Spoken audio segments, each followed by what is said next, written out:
C'est une femme très passionnée de la caricature, Fifi Mukuna, une cinquantaine révolue, fait son entrée dans ce domaine artistique très prisé par les hommes en République démocratique du Congo, imposante et très dominée. C'est une femme référence de la caricature en République démocratique du Congo. Elle fait bien ses preuves dans cet art. Elle peint des personnalités dans leurs aspects comportementaux un peu plus dissimulés. Fifi Mukuna est le fruit de l'Académie des Beaux-Arts.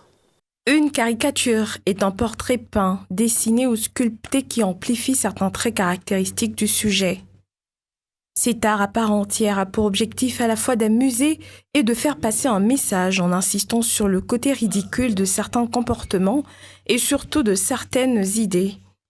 Fifi Mukuna, d'origine congolaise, est un des produits de l'Académie des Beaux-Arts, section Kinshasa, et la première femme congolaise à se donner à cet art qui peint particulièrement la société et ses différentes réalités.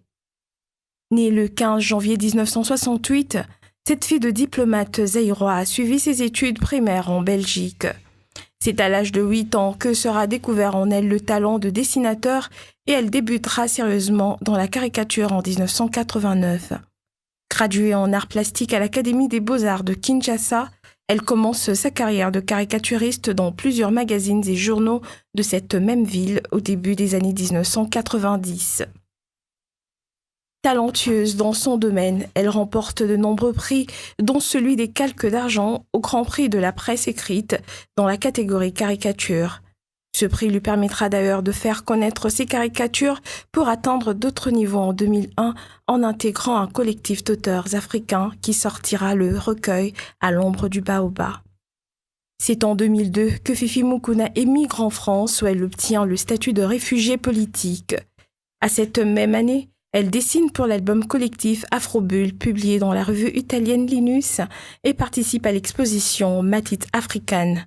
En 2009, elle participe à l'ouvrage collectif intitulé La BD Contes de l'Afrique, publié en Algérie à l'occasion du Festival panafricain. Aujourd'hui, cette première femme caricaturiste congolaise travaille plus pour la presse de son pays d'origine, tout en étant professeure dans une école des beaux-arts à Tourcoing, une des communes françaises, en attendant de pouvoir un jour exposer ses caricatures et les publier dans un recueil.